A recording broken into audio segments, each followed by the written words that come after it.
All right, welcome back, and we've done the cross-world connection that we now have Dr. Greenaway-McGrevy on the line with us here. He's an associate professor of economics at the Business School at Auckland University and director of the Economic Policy Center since 2014.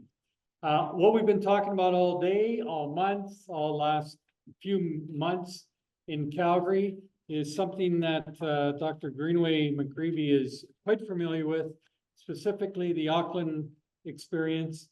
And so please join me in welcoming him from the other side of the world, 7 in the morning tomorrow, and so that he can tell us about the Auckland experience. Thank you very much. It's a pleasure to be here today. Thank you very much for having me. Thanks, Jim, for setting this up and reaching out. As Jim mentioned, it's early morning here. Well, not too early here in Auckland tomorrow. And I'm happy to be here to talk about what's been happening in Auckland over the past 7 or 8 years, probably 10 years. Yeah, and a lot of my research is focused on what's been happening here in Auckland. So thank you very much for setting this all up. So in this talk, I'm going to go through sort of the background behind this large, widespread upzoning that Auckland enacted in 2016. And I think it's important to understand the background because a lot of people ask, how did this come about? Because it's so rare. And then I'll walk through what's happened afterwards. So looking at housing construction, some measures of housing costs and so forth. So I'm planning on speaking for about half an hour. And that leaves some room at the end for questions. Okay, so it's a really a brief overview, if you will, of what's been happening here in Auckland, because a lot's been going on. I'll mention that what I present today will be drawing on a lot of the research that I've been doing with various colleagues. And so at the end, I'll provide some citations. Some of this is in peer-reviewed work journals, some of it's working papers, some of them are under review, right? So it's all very much a work in progress. Okay, so let's kick things off. Here's some background on Auckland in case you're not familiar with the city. So we're the largest city in New Zealand, approximately 1.7 million people, and that's about a third of the population of New Zealand. We account for a little more than a third of GDP, 38% of GDP. So we're really like the kind of the economic capital of the country. We're not the political capital, that's Wellington. When it comes to housing, like much of New Zealand, there's been a chronic undersupply of housing when we look at population growth. So between the 2006 and 2018 national censuses, our population increased by about 20%. So that's quite a bit over that short period of time, 12 years. If we look at dwellings, the occupied dwellings increased by about almost 14%. If we look at unoccupied dwellings, increased by a little bit more, 15%. But you can see that there's quite a shortfall in terms of the housing supply relative to that rapidly growing population. And if we look at, say, the number of people per house or per dwelling over that period of time, we've been increasing from under 3 and we're now over 3. I think it's about 3.15 on average. And it's not demographic changes that is driving this. We're not having more families or larger families. The average age has also increased in Auckland over that period of time. So it wasn't necessarily a policy response to undersupply of housing, but it certainly has helped. In 2016, about 3/4 of Auckland's residential land was upzoned to varying degrees under what's called the Auckland Unitary Plan. And what's unique about this is that it's a widespread, or sometimes it's called a large-scale upzoning because of that large figure. 3/4 of land was upzoned. I think everyone's familiar with what upzoning is. Just a quick overview. I'm talking about, when regulations that are in place, say height restrictions or minimum lot sizes are put in place to encourage a low density form of housing, like single family dwellings on large plots of land. When you relax those regulations to enable medium or high density housing, that's what I mean by upzoning. So here's an example in practice. So this is taken from a blog called One Final Effort. And it's a nice way to visualize how the urban built form of Auckland has changed. So if you visit that website, you'll find various links to specific addresses in Auckland, and we use Google Maps Street View to show you how the urban built form has changed. It's not an exhaustive list of all the construction that's been happening. That would be impossible, but it's just a few examples that I've found. I'm sort of driving on the weekends, driving my kids to to sport on Saturday. If I come across an upzoning in a project, I'll make a note of it, add it to this blog. So on the left here, you can see a picture of the street corner in 2017. You've got detached single family housing, although if you've got a keen eye, you might see that there's a duplex in there as well. And by 2023, that's been replaced by this new apartment block on the right, 6 stories, and there's quite a few additional dwellings there. So that's what's been happening in Auckland. This is an example of quite a high density form of living in Auckland. There are other examples where you sort of see houses replaced with row houses and lower rise forms of dwellings as well. So back to the background on the unitary plan, the sweeping change. Prior to this big change in Auckland zoning, there was an amalgamation of 7 different municipalities, or councils as we call them. And that happened in 2010. So the metropolitan area of Auckland, as well as extensive areas of rural land, previously was under the jurisdiction of these 7 different municipalities or councils. And there was a push from the central government to amalgamate them. In New Zealand, the central government is actually quite powerful, probably more powerful than in Canada, certainly more powerful than in the US or Australia, and can, quite frequently will reach into local politics and do things like this. There was a perception amongst the politicians in Wellington that Auckland lacked a strategic direction. There was lack of cohesion between these 7 councils. In New Zealand, we're very fond of rugby, and actually the Rugby World Cup played a part in this. In 2011, New Zealand hosted the Rugby World Cup, and the central government wanted to build a new stadium in Auckland for this event, and it couldn't actually get agreement between the 7 councils about how this would proceed, despite the fact that the central government was actually going to fund most of it. And so that was sort of symptomatic of the frustration that our capital felt with how Auckland was headed. So they put together a review, a plan, a process to amalgamate those 7 councils. Once the new administrative region, which is referred to as Auckland Council, was created, it was required to put together a strategic spatial plan, tell the rest of the country how it was going to grow. It also had to put together new zoning regulations for this amalgamated city. I'm going on about amalgamation because it's probably important, and we wouldn't have had upzoning if there hadn't been amalgamation. So there are various political theories of urban development that come away or posit that if you have a more fractured government structure, you're less likely to have more dense forms of housing and more urban sprawl. And the reason for that is straightforward. Development has concentrated costs and diffuse benefits. So if you're a homeowner and there's development next door, you're worried about the value of your property, and so you'll lobby quite hard to prevent that from happening, and you have more access and more political power if you're within a smaller jurisdiction. So when people ask me how upzoning happened in Auckland, I think amalgamation was a key part of it. So Auckland Council, newly formed council, put together the first version of the unitary plan and released it in March 2013. Prior to that, it had released its strategic spatial plan telling the rest of the country how it planned to grow. And motivated by sustainability, there was a real push to have a more compact form of urban development. So it called for 60 to 70% of all future dwellings to actually be built within the existing developed areas. The only way you can do that is to upzone to allow greater density. And the first version of the unitary plan really operationalized that vision. There was then a process of consultation where people could submit evidence for or against this plan. As part of that, the Auckland Council actually lobbied the central government to appoint an independent hearings panel that would hear a lot of the evidence for and against.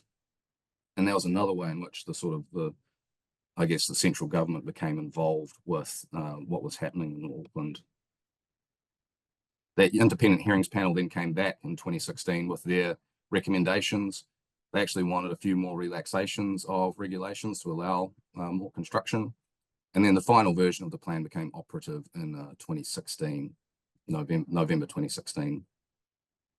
Just one thing I'll quickly note here, because it's important for understanding the figures that you'll see later.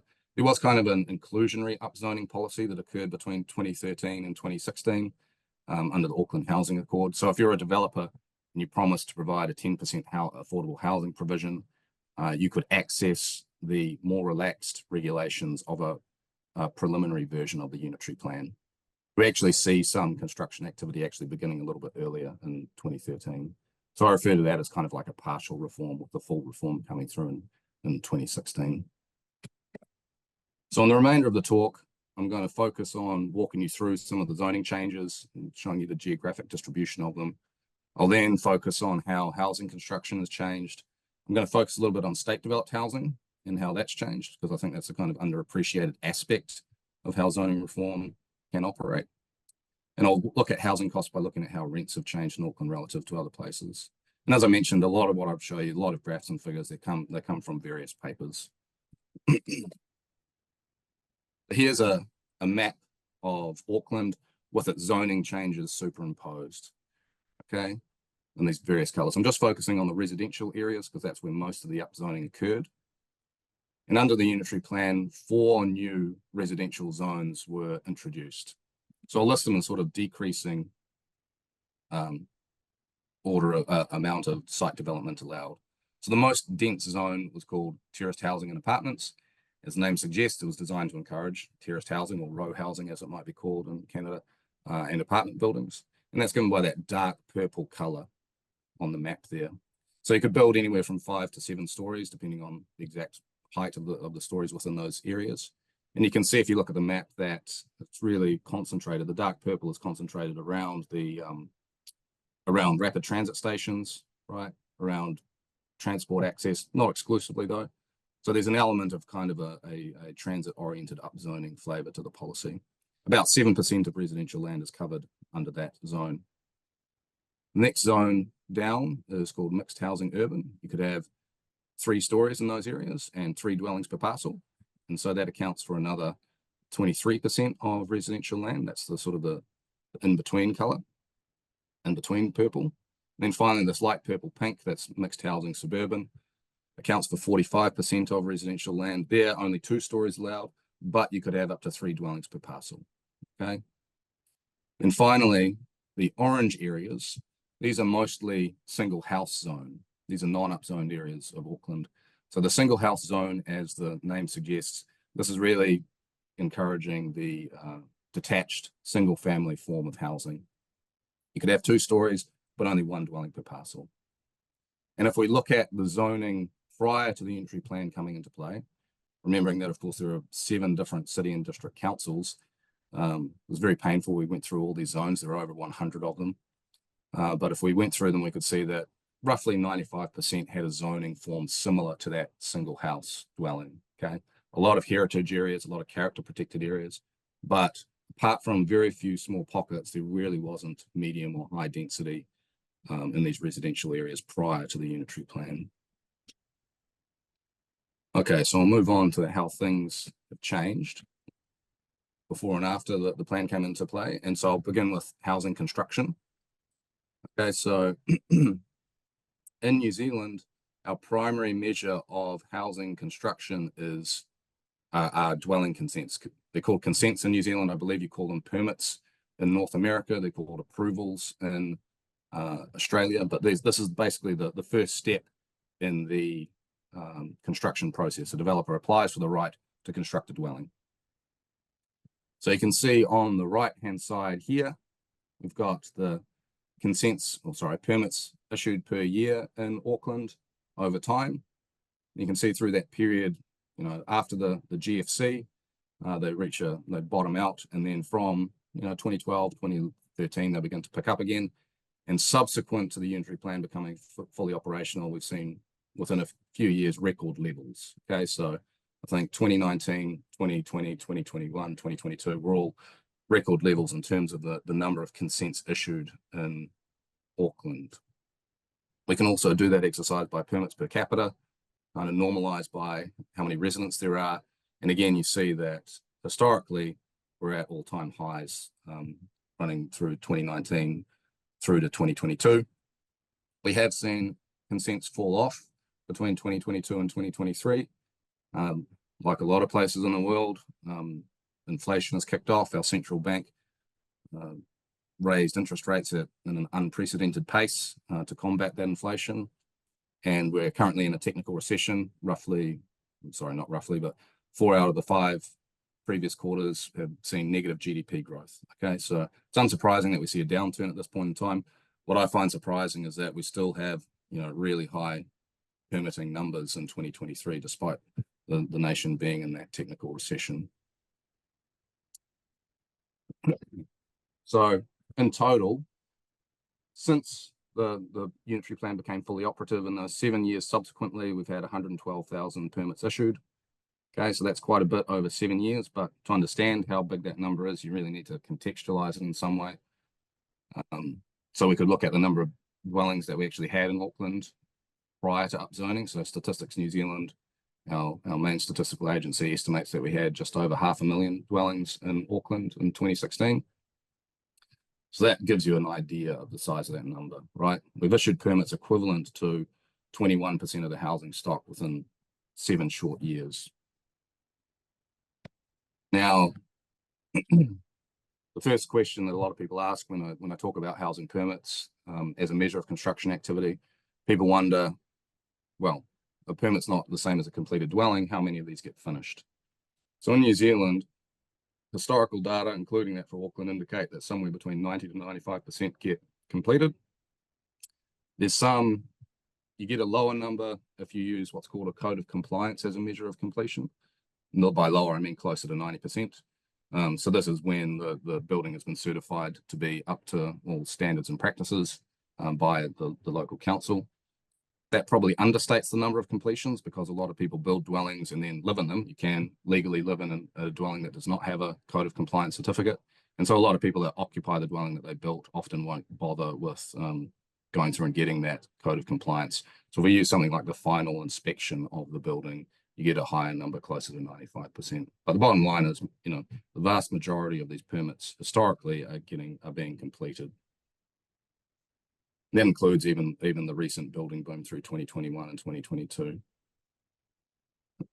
The other question mark around this is that, we're really interested in, we've got a housing shortage. We're interested in net additions to the dwelling stock, not gross additions. And when you put through a policy like upzoning, you often are tearing down a house and replacing it with something else.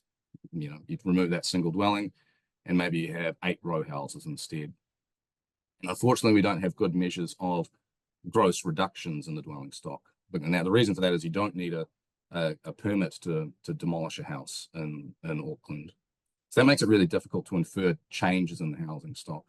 So in some other work that we've done kind of to try and get at this problem, we've taken an altogether different approach and just look at changes in Auckland Council's valuation records. All right, so Auckland Council keeps administrative records of the number of dwellings in the city. Why? Because that's how they levy local property taxes. So when we looked at those data sets and cleaned them up, and what we found was that, since 2016, roughly 80,000 units have been added. So that gives us some confidence that most of these dwelling permits are being converted into houses, even when we take into account that, tear down ratio, the loss in the housing stock from tear down and replacement.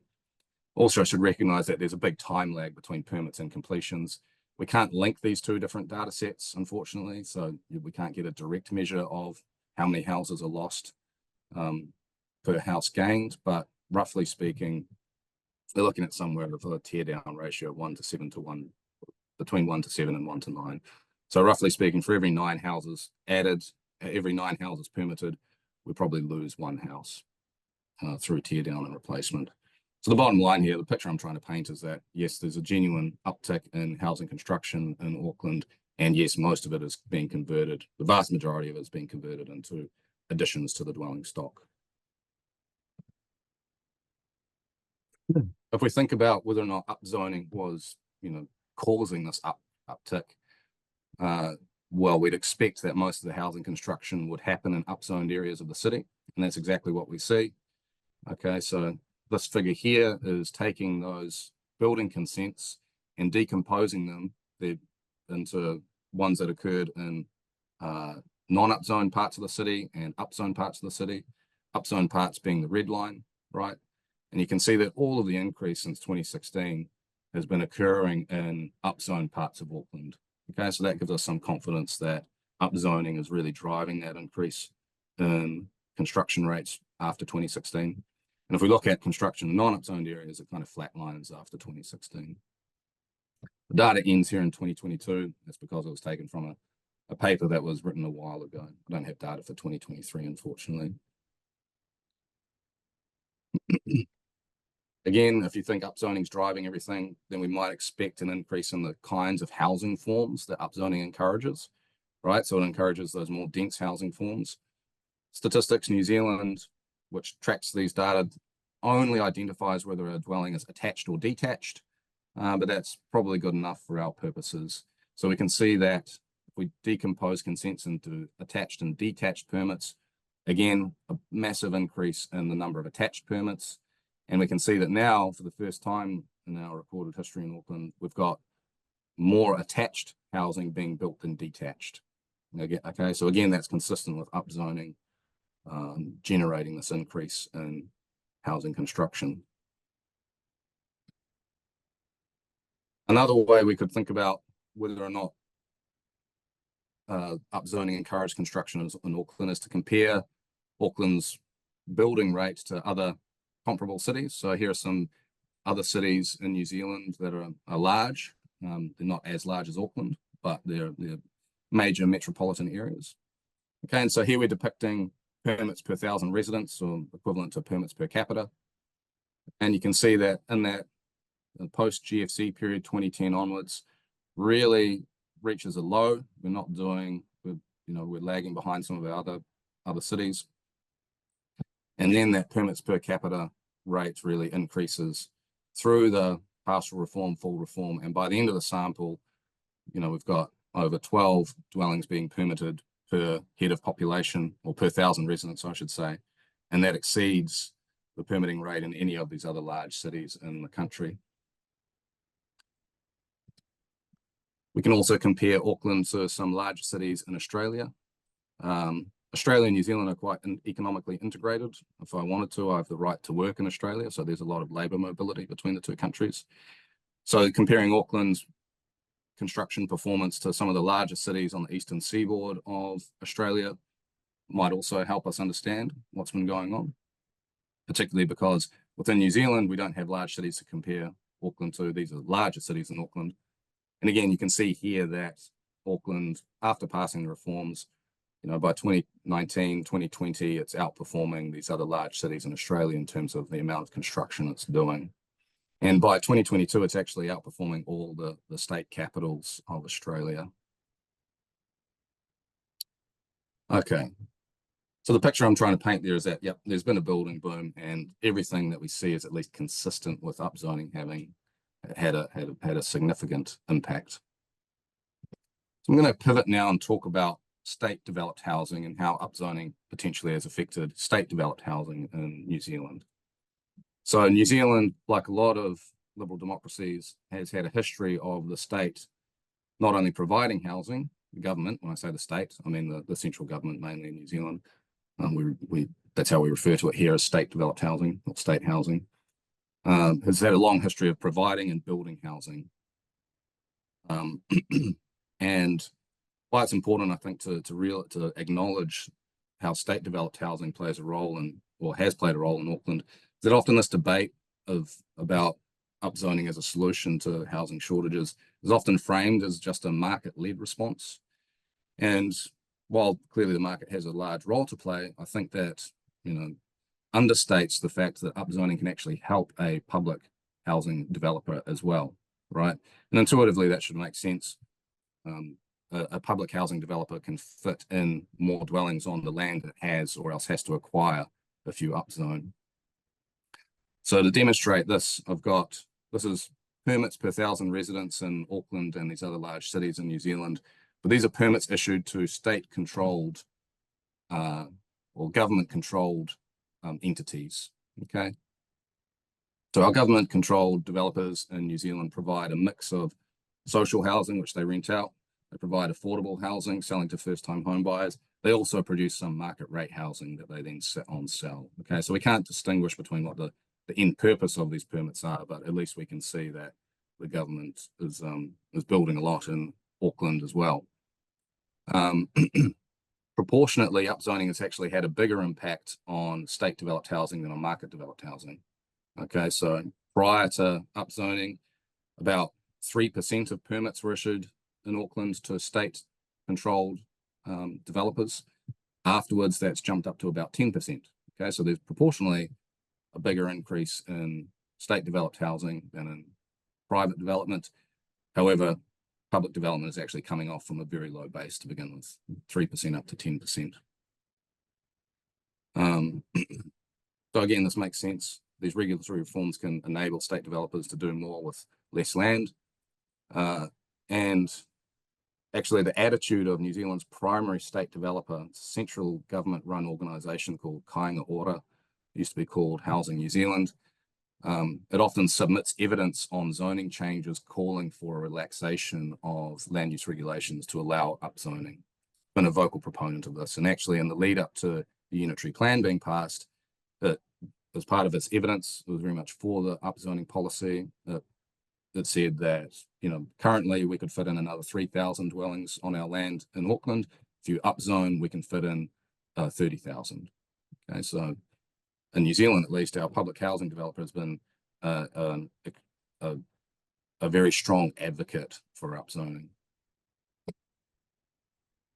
I'll pivot now to housing costs and how these have changed in Auckland relative to other parts of New Zealand. And I'll look at rents, how rents have changed. So this is from a working paper with a colleague of mine where we produce rental price indexes, hedonic rental price indexes. Like all price indexes, these are normalized to be a certain number in a given period. So we normalize these indexes to 1 in 2016 when the policy came through. And you can see that in Auckland, relative to these other large cities in the North Island of New Zealand, since 2016, rental price appreciation in Auckland has been about half as much as in these other large cities. So by the end of the sample, 2022, rents in Auckland are up by about 18%. In these other large cities in Auckland, they've increased by about 40%. Okay, and if we took into account inflation, remembering that we've gone through quite a bit of inflation recently, real rents in Auckland, inflation adjusted rents are flat since 2016. Do this again with all urban areas in Auckland, and that's what this figure here is doing. Okay, so you can see that when we include all urban areas of Auckland, there's about 50 of them of various sizes. Auckland's rent increases have been much less than in the rest of the country. Okay.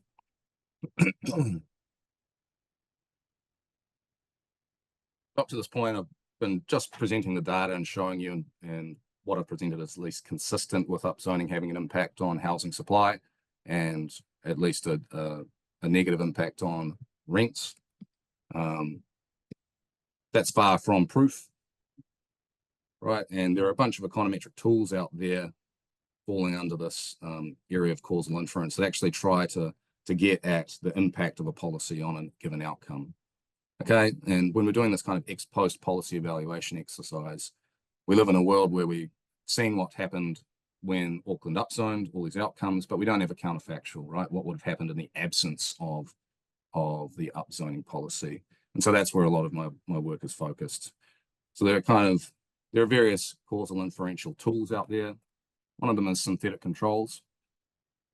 Under this approach, you evaluate a policy by comparing outcomes in a city like Auckland that's had a policy enacted on it to a kind of weighted average of other cities that are thought to be relevant comparators. And there's a statistical method used to kind of construct that weighted average, right? So if we go back, we could be comparing Auckland, for example, if we're looking at rents to these other 3 cities, if the statistical method selects them. So I've applied that approach. It's a rather standard approach to both to the number of permits and to rents. And we find that, you know, the policy doubled the permitting rate, that's permits per capita, and probably accounts for not quite half of all the permits that have been issued since 2016. So not quite half of those 112,000 permits would be attributable to the policy. Another paper with my colleague Yun So, we apply that method to rents, and we find that rents are 22% lower. So in the absence of the policy, we'd expect rents to be The reciprocal of that, I think it's about 28% higher if Auckland had not upzoned. Okay. There are other methods out there that we've applied. There's difference and differences. So this is a more complicated paper, more econometrically dense, with a colleague of mine, Peter Phillips.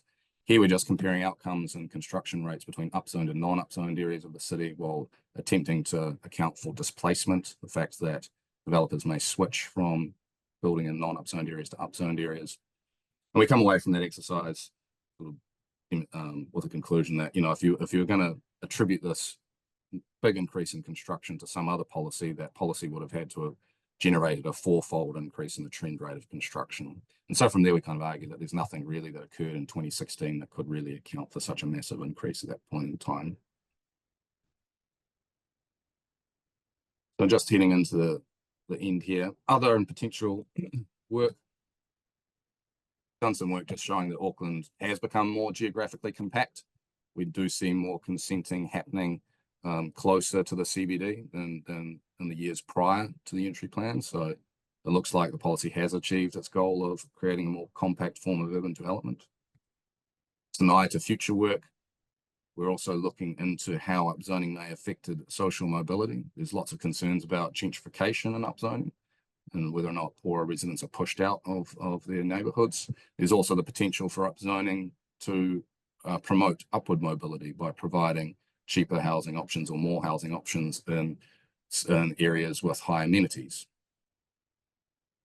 We're also looking at how upzoning may have affected commuting distances. Okay, so here we've got an eye on sustainability. Roughly half of New Zealand's carbon emissions are tied to transport. We're lucky in that we have a lot of renewable energy, a lot of hydro. And so it's really the agricultural and transport sectors that are polluters when it comes to carbon emissions. And so, we're interested in seeing whether or not upzoning has been associated with a reduction in commuting distances and obviously the implied reduction in energy use and dependence. Auckland's not the only city that's upzoned now in New Zealand. Lower Hutt, which is a council or a municipality in the greater Wellington metropolitan area, Wellington being the capital, has enacted a sequence of upzonings, and we actually see construction activity there taking off as well.